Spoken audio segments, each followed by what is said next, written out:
All right. Welcome to Widener's Weather Wagers. It's Under Mike, back again with guest or maybe co-host, TheRealSCav. It's our weekly Tuesday show.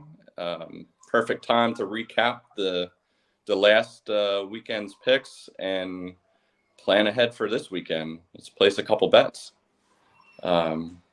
So yeah, I just wanted to. I mean, overall, it was a pretty good weekend for us to start out, I would say, right? Yeah, and look at this, us on technology here via StreamYard here. Right?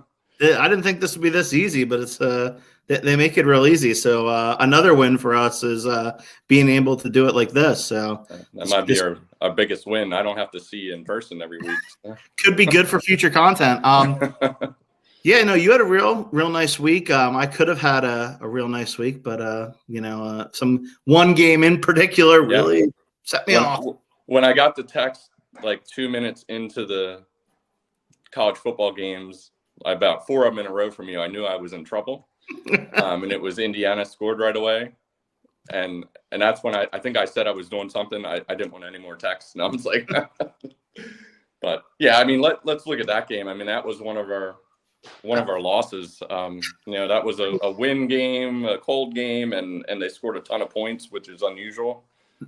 Indiana just what happened? I didn't see the game. Okay, so yeah, so I'll bring up. I can remember a lot of the stats off the top of my head, but Indiana scored early, and I was like, I didn't even see how they scored. I just saw that they scored early, and I'm like, great, I'm done. It's finished, whatever. And then Michigan State took over as I expected. 24-7 it was at halftime. 24-7. I didn't even see that.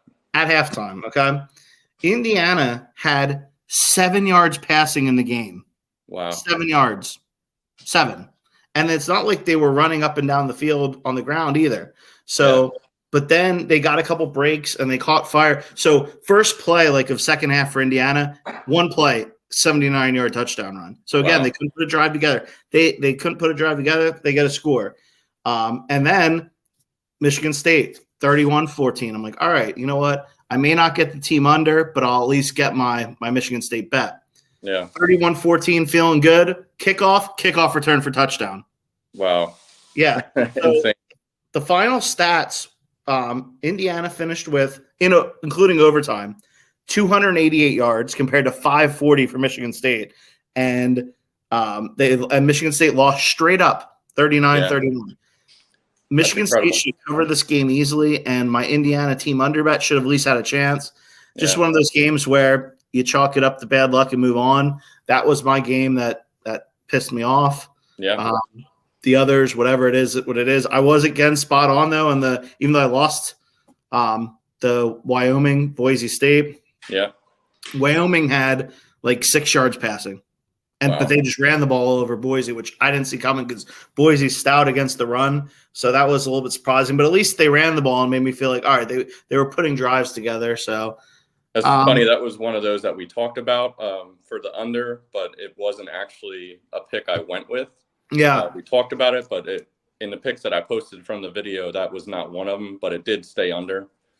And funny, there was 2 or 3 others I had written down. I know the Michigan I had written down, and that stayed under. We didn't even talk about that. That they didn't even make the list to talk about, but there were ones I was looking at. The Notre Dame, that somehow stayed under. It was 45 that I would have had, and it was 44-0. That's one that would have been a lucky one, but we take those. But it's nice to be on the right side once in a while. Yeah, right. The other picks, I mean, I thought went pretty well. While you were, texting about that, I started, watching the Wisconsin-Nebraska game. Saw some. I feel bad for you if you actually started watching because that was dreadful. I feel bad if you actually started watching that. But that's what the Wisconsin game, you mean? Yeah. So I started watching that, and that's knowing that was one of our picks here, and I mean I just enjoy it so much when they just drive down, punt, drive down, nothing, Then I switched over to Purdue game, and it was pretty much the same thing. No one could really do too much. I mean, the Wisconsin, what was it, 15-14, I think, final, and Purdue, I think they had it was like 25, 26 points total. Yeah. So both of those hit pretty easily. And then the Texas Tech Iowa State was another good one. That was a real cold game at night, 14-10 final, so way under. And what was it? The Rice game, I think, was one that it wasn't from the video, but I posted a couple days later, I think, on Twitter under Mike626. Follow that man at under Mike626. Yep. That was one where I saw, a bit of a forecast change for the worse with the rain, and that one stayed under by over a touchdown, I think it was. So that's where you can get plays. If follow this man on Twitter, because you'll put out a lot of the plays real time, so people can get the better lines. So follow him there, and that'll really help you out. My record, we ended up losing some games. Not that we lost them, but they didn't happen. They canceled both Buffalo games due to weather. They canceled them both. I'm sorry, they postponed. I guess they didn't even really postpone it. They had it at the exact same time. So they moved Buffalo to Detroit. I think all sports books but DraftKings voided the bet. Yeah. That's where I had my over 41. So of course I did not, and so I got. So that was one of those where it was so much hype on that storm, and everyone just went nuts betting that way down. I mean, I forget what it started at. Was it 47, 48? And within 2 days, it was at 41. And that day before, I said if it gets to 41, I'm going to play the over, because to me, the forecast in Buffalo didn't look too bad for Sunday, which it ended up not being too bad. But, I mean, they did get certain parts 5 to 6 feet of snow. Yeah. So you got to think about other factors of just people getting to the game and whatnot. But in the end, it worked out for me. They had the game. My bet stayed at over 41 and hit. So. Yeah, they were worried, I guess, about people getting in and out. And then it almost turned out it got canceled because Buffalo wasn't ready to fly out right away. And I guess they had to. So, and then the Zips Buffalo college game didn't happen. Yeah. So my weather-related wagers, you could say Hawaii was a cover. And my wagers on the Boise State and Michigan State game both lost. I recommended playing either Boise or Michigan State, or playing a combination of that with the other team's team under. So those were losers. My bonus pick, though, was rolled Texas. Easy win. That was a good one. So my bonus pick, maybe you should play that. Don't play any of my other stuff. I don't know. But what was your record? Your record was real good. It was for the college games. It was 5-1, and then I on Twitter I posted the NFL games that I noticed a little bit of increase in the win forecast. I think I might have posted that Thursday or Friday, and those bets went 2-1. Okay. So two very easy ones, non-sweats, the ones that you like. The Carolina-Baltimore game and the Jets-New England game. So 10-3 and 13-3. And then the third one was Detroit and the Giants. That one, I think they scored 3 touchdowns in the fourth we'll get a recap up on Twitter under your feed of our video record, broken down, and then also maybe just the ones you tweet out, so people can, so it's transparent. People don't know you're blowing smoke up their ass. Let's talk about this week. I know we don't have as many plays because there's not as much, but we can still talk about, what we think. Yeah. So this week there is a storm system that's going to be kind of forming around the Texas area in the middle of the country. And it's been a tough forecast. I've been watching these models for over a week. I think I sent you one way out in advance where they were calling for a pretty big storm coming up the coast. And I got excited, that was going to be around Saturday or Sunday. But the models have been changing constantly and not really in agreement with what's gonna happen there. How are the Sixers winning? I just saw the feed come across. Did you have a weather play there with the potential indoor with the humidity inside? Yeah. No, I just assumed they don't have anyone playing. They were going to lose. So, but anyways, I've been looking at a couple things for this week. There's one game, the Mississippi State Ole Miss game. I've been back and forth on this because that's a Thursday night game, and sitting at 59, It's been at 59 all day, and the forecast is for rain. It's kind of getting a little heavier in the evening, and then pretty much all night. Losing my voice.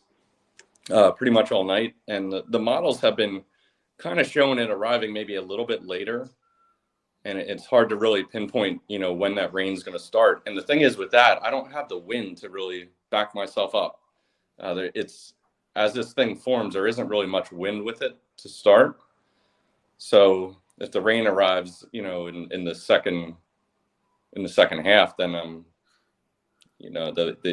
then I'm probably not going to hit that unless I get lucky. That's a huge rivalry game. I have something I like there. And the Egg Bowl, that's I believe that's Thanksgiving night. That's at 7:00. I mean, these two teams, this is their big game. They despise each other. Ole Miss and Mississippi State. Spread's 2.5 currently, the point spread. Now, with the weather factor in a little bit, worries me a little because Mississippi State likes to throw the ball around a little bit more than Mississippi. Mississippi State, Coach Leach of internet fame and many videos, the Angry Pirate, throws it around a little bit more. But I'm still going to stick with him. I like Mississippi State in this spot. I know there's rumors swirling about Kiffin leaving Ole Miss.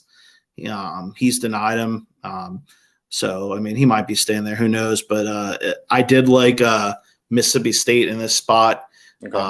They're only getting 2.5, which sometimes scares you. Like, it's most of the time not going to come into play, but you never know, So some people might say just take it on the money line, and you could do that. But Mississippi State is my play there. And that was not weather related at all. That was just a game that I happened to look at and like.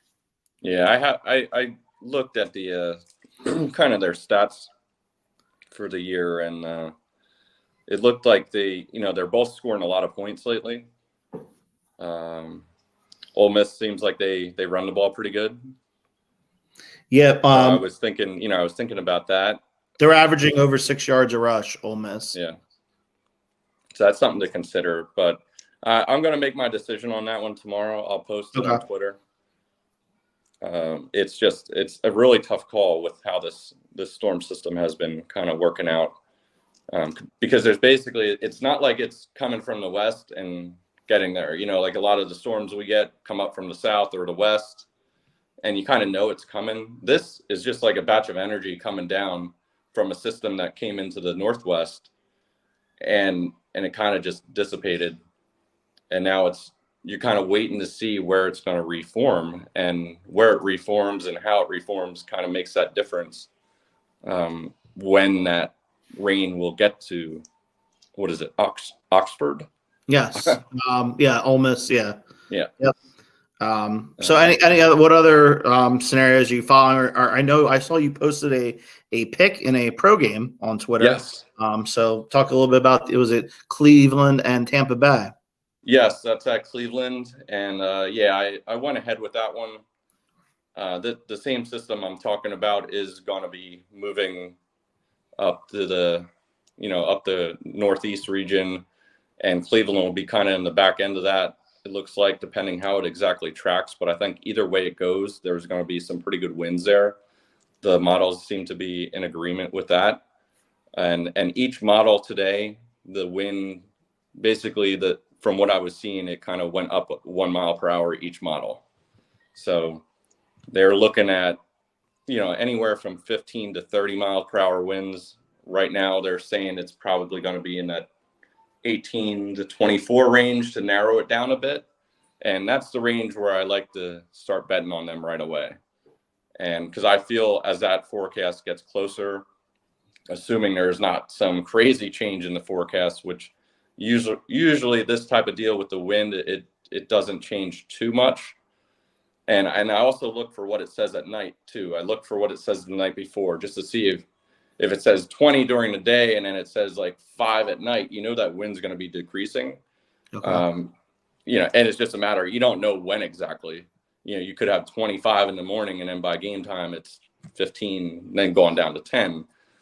This one looked, as of now at least, it looked like at night it was still going to be pretty windy, so it doesn't look like there would be a substantial decrease during the day. So something to consider. I saw that, and yep, let's play it at 43. Okay.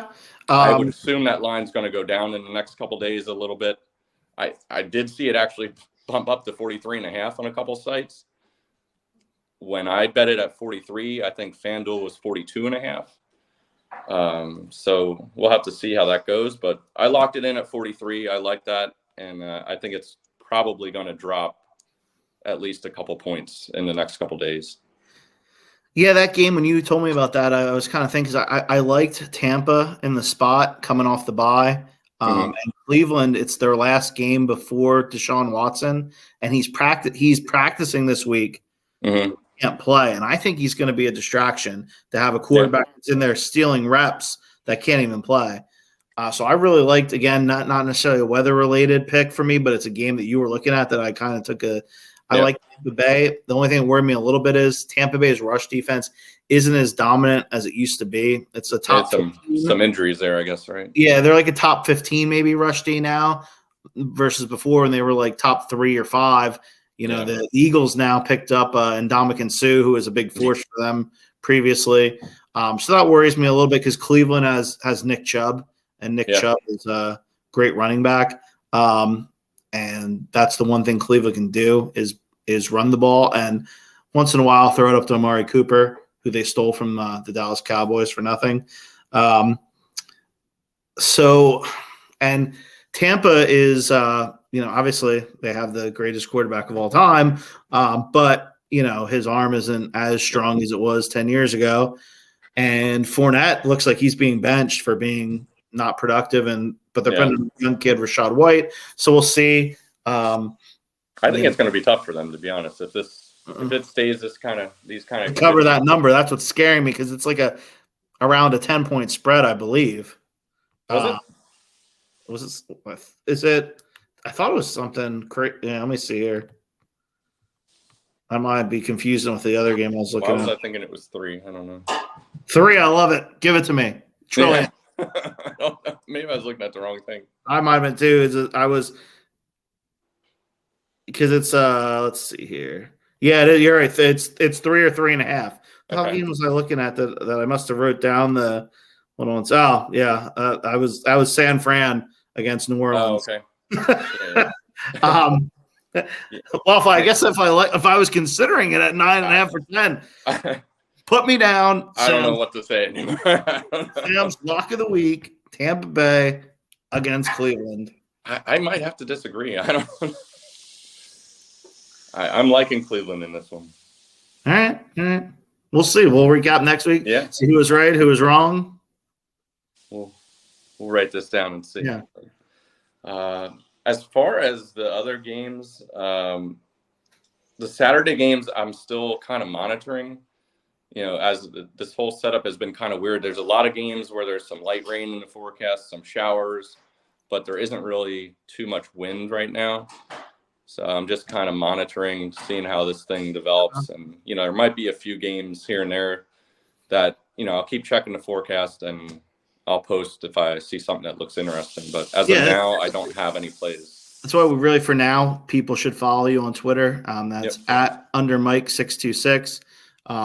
You'll get all the picks there as well. There's usually a recap of the show. And then when you add picks, you put them on there as well. Yep. So, and it's, like I said, it's at this point, I'm not saying play my picks because clearly, my bonus pick won, but my other 2, you would have lost money. But I'm not really saying you have to play anybody's picks, but you went 5-1. We'll figure it all out between the video and the Twitter picks and whatever. But you were profitable and unprofitable. Obviously, people, there's people no like track from before. I'll vouch for you, but I really think people see that, there's a little bit of an advantage to be gained on these under Mike weather plays. Yeah, absolutely. Gotta bet them early. There was one other game just taking a look at that I saw. We will have to look at the Chicago Jets game. There is rain in the forecast. The wind looked like it was trending up a little bit. And I'm going to look at that again tomorrow. I'm going to look at a couple more model runs and make a decision on that one. Regardless of the weather, don't even bother looking at the weather again, because first, Justin Fields is probably out. It's going to be, I think, Trevor Siemian at quarterback. Yeah. Sounding like the Jets, though, might bench Zach Wilson in favor of Joe Flacco, and I think Joe Flacco is an upgrade. I'm not saying that Zach Wilson down the road might not be better. I don't know. He's not shown anything yet, but Flacco obviously has been there, done that. But this game, this could be real ugly. I mean, so I think it dropped to 39.5. That was it started at 42. I saw it, then it went down to 39.5. But that might have been with that's the injuries. Yep, that's the injury news. So yep, I'm going to keep an eye on that one. But yeah, I'm probably gonna play that under tomorrow. Okay. Maybe let tonight. us know on Twitter. The only thing right now, what do you have out there in terms of plays that are confirmed as of right now? Let's recap. Confirmed plays for me is the Tampa Bay and Cleveland under 43. Okay. I think you can get that at 43.5 right now on DraftKings. Okay. That's my only confirmed play at this time. Seriously considering the Mississippi State Ole Miss. That's at 59 right now. Okay. As I mentioned, the forecast is kind of a little iffy there. I'm going to look at a couple more model runs, probably look at the one tomorrow morning and see how it looks. And I'll post what I'm doing on that one. And then the Chicago Jets game, considering as well, but didn't officially play yet. Okay. Yeah. And my, official picks will be Mississippi State getting 2.5 in the Egg Bowl. And I'm officially putting in Tampa Bay. Okay. Minus. I saw it's -9. It's between 3 and 3.5. That's a big number, so I would only take it at 3, even though I was considering playing it. Yeah, I can shop and I can find the 3. I rather play 3 -115 or -120 than 3.5 right at -110. If you can find it, there's a bunch of shops. Use it. But yeah, I think it's a really good spot for Tampa off the bye. And Brissett's last game at quarterback with a distraction all week of the massage therapist guy. So, yeah, those are going to be my official 2 plays. Let's hope for a 2-0 here. And looks good. And I mean, there's not always going to be a plethora of plays like last week. It's dependent upon the weather. So the show would be we'll keep an eye on it, and I'll post any other plays on the Twitter and go from there. The show would be called Mike's Plethora of Plays. If there was always a plethora of plays. You don't always need a plethora. So to wrap up, you can follow me at TheRealSCav. It's not all weather unders and whatever. There's a whole bunch of crap, so it might be stuff you don't like, whatever. Definitely follow at under Mike626 to get the latest picks. We're going to keep trying to do these videos, and Mike will keep cranking out the content on Twitter, and we're going to try to keep making these videos get a little bit better looking in terms of graphics and everything down the road. Not the people itself. So no, we're done for. Or at least I'm done for. But if we can, and if you do watch us on YouTube, please subscribe, like, comment, do all those things. We false idiots, whatever, just So that works. All right.